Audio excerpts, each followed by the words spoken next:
Hey, bonjour tout le monde, j'espère que vous allez bien. Nouvelle vidéo dédiée à Kubernetes. On poursuit notre formation après avoir vu les pods, les répliques assets. Aujourd'hui, on va s'intéresser au déploiement. Et puis, bien avant de commencer, ce que je vous propose, c'est d'aller faire un tour sur la page d'accueil de la chaîne, d'aller vous abonner si ce n'est pas déjà fait. Vous êtes à peu près la moitié à pas être abonné encore à la chaîne. Cliquez sur rejoindre si vous souhaitez soutenir la chaîne également. Et puis surtout, si vous voulez découvrir les vidéos, découvrir les thématiques de la chaîne, vous pouvez parcourir cette page d'accueil où j'ai essayé d'organiser les choses un peu par thématique et vous retrouvez l'ensemble des playlists. Donc par exemple ici vous avez une playlist dédiée à Ansible avec 130 vidéos, dédiée à Helm, dédiée à Jenkins, Terraform, etc. Vous avez aussi du Docker pour ceux qui le veulent, vous avez aussi de la thématique CI/CD, la formation à GitLab également. Donc il y a vraiment beaucoup de choses. Vous avez aussi des aspects bases de données et pour les gens qui débutent vraiment, vous avez les débuts pour débarrer avec Debian tranquillement, puis du SSH, du trafic et pas mal d'autres choses, vous voyez, du RabbitMQ, du Kafka et bien d'autres.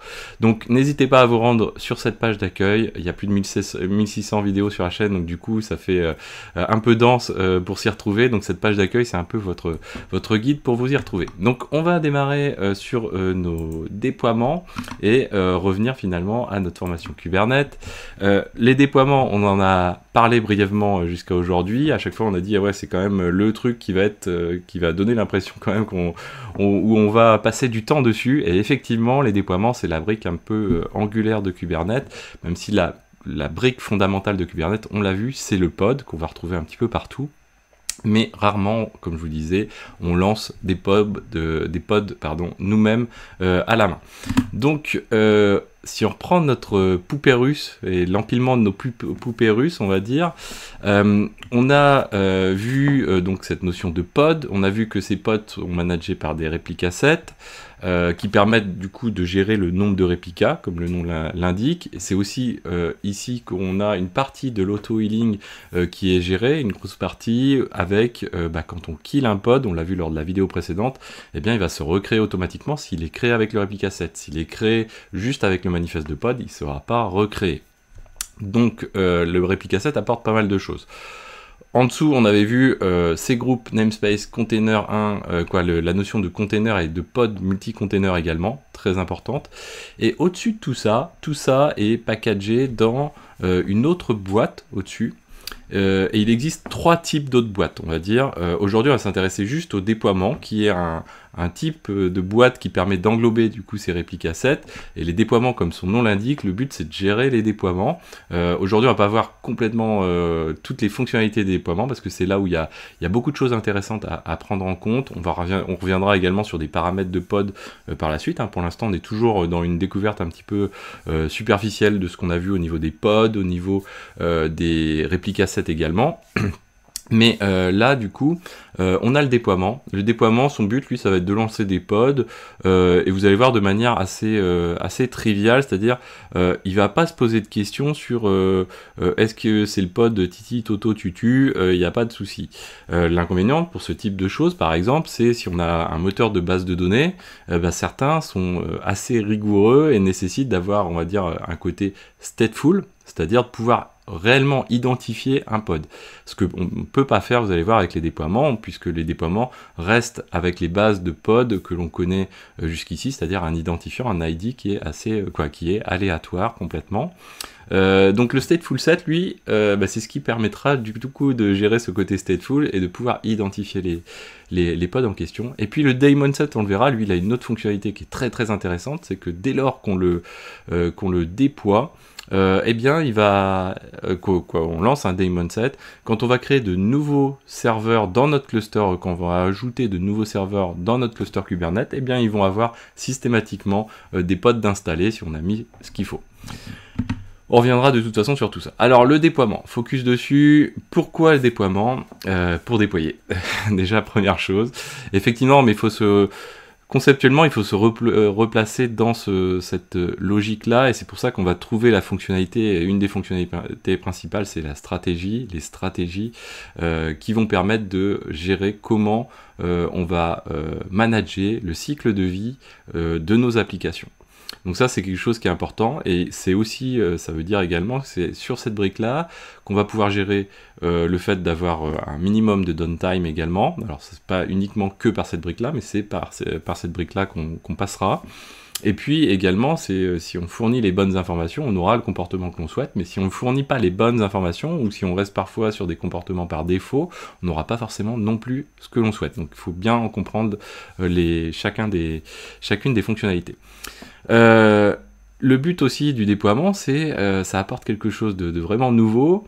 Quand on va upgrader quelque chose, là on le verra très brièvement aujourd'hui, dans la deuxième partie de la vidéo, c'est de gérer des versions, et donc de pouvoir aussi garder un historique des versions. Ça, c'est important. Parfois on l'oublie un petit peu parce qu'on utilise d'autres outils, on fait du GitOps, etc. Mais Kubernetes permet de stocker les versions quand on va avoir fait des upgrades, etc.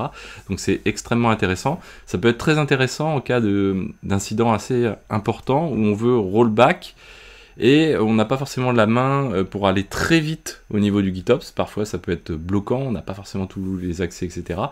Alors s'il y a du GitOps, on en reparlera, mais c'est pas la bonne méthode de faire, mais ça peut être une méthode extrêmement efficace pour temporairement résoudre un incident, ou temporairement faire un test également, avec une fonction pour pouvoir revenir en arrière. Donc ça, c'est assez sympa. Ça permet d'ajouter, comme je vous disais, de déployer et d'avoir une stratégie, d'une part dans le déploiement, mais dans ces upgrades, de pouvoir dire, tiens, comment je fais un upgrade? Est-ce que j'autorise la suppression de pods et je réduis mon nombre de pods, ou est-ce que j'ai un nombre de pods fixe de 10 et je peux les étendre pour avoir la nouvelle version qui petit à petit va s'insérer? Alors ça, c'est assez cool parce que si on le faisait avec Ansible ou autre, alors on a ces principes-là, mais là c'est complètement intégré dans Kubernetes, transparent, et c'est lui qui va manager vraiment l'ensemble, donc c'est assez sympa. Et puis, parce que les déploiements, c'est une manière de faire, mais il y a les daemon sets et les stateful sets à côté, donc c'est pour pas faire des daemon sets et des stateful sets. Alors, on en revient toujours à notre manifeste. Alors, le manifeste de déploiement, dans sa version, on va dire, relativement light, mais pour faire focus sur les différences par rapport aux objets qu'on a vus précédemment, on avait vu le template de pod, on avait vu le replica set, et du coup, quand on était en mode replica set, on avait un kind de type replica set, avec son petit nom qui va bien. Et bien là, on rajoute un bloc qui est dédié cette fois-ci au déploiement. Il n'y a que l'objet déploiement qui permet d'obtenir ce bloc de stratégie. Et ce bloc de stratégie, ici, eh bien, vous voyez qu'il porte principalement sur le management de ce déploiement et comment on va faire, comment on va manager le cycle de vie de l'application qui est déployée. Ça peut être un pod ou plusieurs pods, hein. Il n'y a pas de... un container ou plusieurs containers, bien sûr, ça ne change rien. Là, vous voyez qu'on a un exemple où c'est un petit peu plus tricky, quoi, on va dire. On donne un maximum de temps pour qu'il puisse se mettre à jour, un minimum de temps pour être prêt, etc. Il y a plein de petites configurations comme ça. On peut aller combien on veut de pods au maximum qui ne soient pas disponibles, de combien on peut dépasser le nombre de pods, puisque là on en a 5, vous voyez, par défaut, hein, comme on l'a vu dans les réplica 7, mais quand on va lancer par exemple cette procédure de rolling update, eh bien Kubernetes là il va voir qu'il y a un max surge. Le max surge, ça va dire que potentiellement il peut passer à 7, c'est-à-dire 5 plus 2 de la nouvelle version, et puis faire un rolling update, c'est-à-dire les remplacer au fur et à mesure. Ça, c'est extrêmement pratique. Bien sûr, on peut retrouver ces éléments-là, on l'avait vu avec kubectl explain. Si on prend le kubectl explain de d'un déploiement, donc on va utiliser nos alias kexplain deployment, et là on va retrouver les éléments de notre déploiement. Donc si on prend les specs de notre déploiement, comme ceci, toc, bien sûr. Dans les specs de notre déploiement, ici, on va retrouver différents éléments, le progress deadline, les revision history limit, combien on veut garder d'historique pour éventuellement revenir en arrière, par exemple, les stratégies, dont on vient parler tout de suite. Et si on prend les stratégies, alors on a aussi différents types de stratégies. Là, on a vu le rolling update, mais il y a d'autres modes de stratégie. On a le recreate qui existe également, où le principe, ça va être de dropper tous les pods pour les remplacer par des nouveaux. On reviendra sur tout ça un petit peu plus tard dans le détail. Donc le explain, n'hésitez pas surtout à l'utiliser, c'est très pratique avec une documentation finalement par la ligne de commande. Alors si on devait faire une comparaison un peu grossière entre déploiement et réplica 7, parce que finalement autant repartir de choses que l'on connaît, Le réplica set, comme le déploiement, permettent de manager les réplicas, fonctionne sur la base d'un sélecteur, oui, parce qu'en fait, le déploiement, comme on l'a vu, encapsule un réplica set, donc comme c'est le sélecteur qui est compris dans le réplica set, le déploiement comprend ce que comprend le réplica set. Le pod template aussi, sur cette même base. Le rolling update, par contre, n'est pas fourni dans le réplica set, donc ça, c'est vraiment la nouveauté qui est fournie par cet aspect de stratégie. Le rollback également. La gestion d'history et de versionning également, donc vous voyez c'est quelque chose qui est très lié au déploiement au sens je déploie un applicatif, l'update de stratégie également, le scale management on va dire ça reste très basique sur le réplica set, sur le déploiement on peut aller un petit peu plus loin et être plus descriptif. Le fait de faire une pause dans le déploiement, bah bien sûr, comme ça n'existe pas dans le réplica set, cette notion de stratégie, eh bien on ne peut pas mettre en pause une stratégie qui est en cours d'application. Le progress deadline, bien sûr, non plus.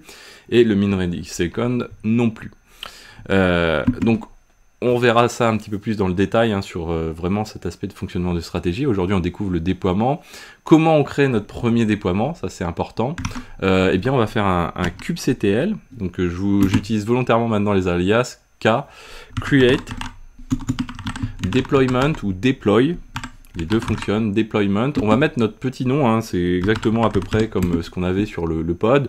-nginx, image, égal, ou on n'est pas obligé de mettre le égal, nginx, et on peut préciser le nombre de réplicas. Alors c'est pas forcément nécessaire, si on n'a qu'un seul pod, bah, par défaut on n'aura qu'un seul pod, et on va dire un réplica de 3 par exemple, comme ceci.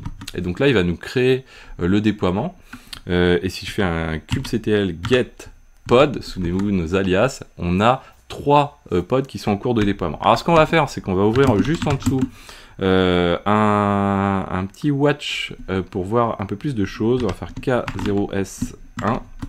On va se mettre dessus. Je vous invite à vous habituer aussi à faire ça si vous êtes débutant. C'est quand même une pratique qui n'est pas trop mauvaise. Alors attention, le watch il va pas supporter les alias. Juste voilà. Donc là on va faire un watch de kubectl get pods. Alors, si je mets pas get correctement, ça ne marchera pas. Voilà. Et on va juste baisser un petit peu comme ceci. Donc là, kubectl get pod, vous voyez, on a bien 3 pods qui fonctionnent, ok. On peut aller aussi éditer, donc si on fait un kubectl edit deploy, on va s'habituer un petit peu à manœuvrer, donc deploy, ça vaut deployment, et on sait que notre déploiement il s'appelle nginx. Du coup là j'ai atterri sur l'objet nginx, l'objet déploiement de type nginx. Alors j'ai pas mal de choses dedans. Alors on va voir un petit peu les objets que c'est en cascade qui sont arrivés. Vous voyez qu'on a des comportements de stratégie quand même par défaut, parce que oui, un déploiement sans stratégie ça n'existe pas. Il y a forcément la stratégie par défaut, et vous voyez que cette stratégie elle est basée sur des pourcentages. On a vu tout à l'heure sur des nombres. Le max search par exemple, bah là il est calculé en pourcentage, ce qui est plutôt intéressant aussi comme comportement. C'est un choix qui est à faire. Vous voyez qu'on a du deadline second également, et nous on va dire tiens je passe à ici, je vais dire, hop, alors on va se mettre comme ceci, je passe à 10 réplicas et j'enregistre. Donc qu'est-ce qui se passe? Vous allez regarder en dessous, voilà, ça y est, on est parti sur 10 pods qui sont en train de se créer en dessous, et chacun va se créer plus ou moins vite, suivant les cas de figure, le téléchargement d'images, etc. Là on est sur un seul serveur, donc normalement ça arrive assez vite, là ça met un tout petit peu de temps quand même, mais ça se passe plutôt bien. Alors ça, ok, donc là j'ai des pods, donc si je regarde un pod, je vais faire un kubectl describe pod, donc nous on va prendre n'importe lequel des pods ici, et on voit que si on remonte un petit peu, on a ici, alors que je retrouve bien, que j'ai les yeux en face des trous, on est un peu plutôt le matin, normalement on a un élément qui nous dit qui est le propriétaire de cet objet, décidément, voilà. Controlled by, et là on voit qu'il est contrôlé par un réplica set ce pod, et effectivement il est contrôlé par un réplica set, et si on regarde les noms des pods, vous voyez, on a, tous commencent par le nom de notre déploiement, donc nginx, l'id du réplica set, l'id du pod, ok, donc ça c'est vraiment le mode, la nomenclature qui est utilisée par Kubernetes quand on va faire du déploiement, c'est comme ça que ça va être nommé les choses, c'est-à-dire nom du déploiement, l'ID du réplica set l'ID du pod. Du coup, si je me rends dans mes réplica set, comme on avait vu précédemment, kubectl get rs pour les réplica set. Ici, donc je vais voir que j'ai effectivement un réplica set qui se nomme exactement comme on a le préfixe ici au niveau du pod en question. Donc si je fais un get réplica set, j'ai bien mon réplica set. Si je fais un... Alors on va repartir sur le describe. Hop, describe ici. Et là, alors bon, bien sûr, on a l'activité des pods qui sont dans le réplica set sur les événements. On ne l'avait pas forcément regardé précédemment. Et on va avoir encore un controlled by. Et là, il va nous dire, ok, le réplica set est contrôlé lui. Donc le pod est contrôlé par le réplica set avec son ID qui correspond et le nom du déploiement. Et le réplica set, lui, est contrôlé par le déploiement, et le nom de ce déploiement, c'est Nginx. Donc derrière, si je fais un kubectl get deploy, je vais retrouver mon déploiement qui s'appelle Nginx ici. Et bien sûr, je peux faire un describe dessus. Alors là, comme j'en ai qu'un, je peux même me permettre de ne pas mettre de nom, directement je vais avoir les choses. Alors lui, par contre, vous voyez, on n'a pas de controlled by quelque chose, parce que c'est la brique qui est au-dessus qui manage tous les trucs qui sont en dessous, quoi, en fait. Hein. Donc c'est comme ça qu'il faut le visualiser. Vous voyez que par contre, on a un nombre de révisions ici dans les annotations, donc ça c'est assez intéressant. On a donc ce qu'on a vu hein, quand on a fait un kubectl get deploy, hop, juste au-dessus... edit, deploy, non, on l'a pas fait, si, voilà. Quand on a fait, non, c'est pas lui, voilà, le get deploy ici, on voit que up to date, donc à jour en fonctionnel, on a 10 pods, on en a de disponibles available, donc on verra ça plus tard, 10 également, et donc on en a 10 sur 10 qui sont opérationnels, donc ça c'est important. Après on peut s'amuser donc derrière à faire hop là, on va faire un watch de get deploy comme ceci, toc, et on va s'amuser à refaire notre edit finalement, et on va repasser cette fois-ci, on était à 10, on va passer à 15, on peut faire, voilà par exemple. Donc là on regarde bien en dessous, toc, et là il nous dit up to date, donc c'est à dire on en veut 15. Et en available, ça y est, vous voyez que c'est en train d'augmenter petit à petit, et on arrive à 15 après. Hein. Donc c'est vraiment le nombre disponible, c'est available, là je sais plus ce que j'ai dit tout à l'heure. Up to date, c'est le nombre souhaité, en fait. Hein. Donc c'est l'état souhaité. Ok. Autre élément important, donc nous on a fait tout ce qu'on a vu là, juste avec du describe, mais on pourrait faire aussi avec kubectl get pod. Si on prend un pod en question, on va se remettre en watch pod ici, voilà, comme ceci. De cette manière-ci,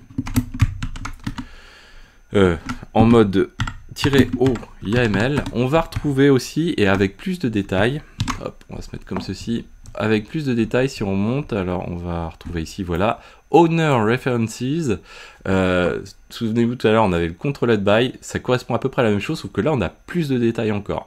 Là, on sait que le owner, donc References de notre pod, c'est un réplica set qui se nomme de cette manière-ci, dont l'UID, donc là on est plus précis, on connaît l'UID de l'objet en question, et celui-ci, la ressource, donc la version de la ressource c'est celui-ci, etc. Donc, et l'UID donc, du pod en question, c'est celui-ci. Donc vous voyez que c'est plutôt pas mal, on a quand même pas mal d'informations, et on pouvait faire la même chose sur le réplica set. Si je fais un kubectl get réplica set, donc là on prend juste la partie réplica set, donc on sait qu'il y a ça, voilà, en haut il y a ML, si je remonte un petit peu, on a aussi un owner references sur le réplica set qui nous dit, bah écoute, mon papa là en gros, ou mon parent, c'est un deployment qui se nomme Nginx, dont l'UID est celui-ci. Donc ça c'est assez sympa comme truc. Revenons à notre petite présentation. Qu'est-ce qu'on a vu? On a vu les ID, ok, très bien. Alors ce qu'on n'avait pas vu aussi, on aurait pu le faire dans le réplica set précédemment, ça fonctionne également, c'est comment on fait un upgrade juste en ligne de commande, comme ça, vite fait, pour tester le truc. Eh bien, on peut faire un kubectl set image, l'objet sur lequel on veut faire un set de l'image, ça fait comme si on remplaçait, on verra plus tard la notion de patch également, le nom du déploiement en question, et comment on va dire, l'image de ce déploiement et la version qu'on va vouloir pousser. Donc c'est assez simple à faire. Et là, ça va être sympa, c'est que si on regarde en dessous, on a nos 15 pods. Et souvenez-vous, on a notre stratégie. Ah bon, je vais pas pouvoir mettre les 15, on peut faire comme ça. On a notre stratégie de mise à jour. Donc si je fais un kubectl set image, donc on a dit que c'était un deployment. Voilà. En plus, je peux tabuler. C'est vrai qu'on avait rajouté l'autocomplétion précédemment. Ici, on a, alors, là, il l'a pas sur l'image quand même. Nginx 2.1.9.1 par exemple. Et là, si je fais ça, vous voyez, il est parti sur update. Et là, c'est parti. Donc là, il a pris, alors, il a l'air d'avoir pris un peu plus que un quart des nœuds. Non, je les ai pas tous là. Oui, exact. C'est qu'il a pu déborder normalement.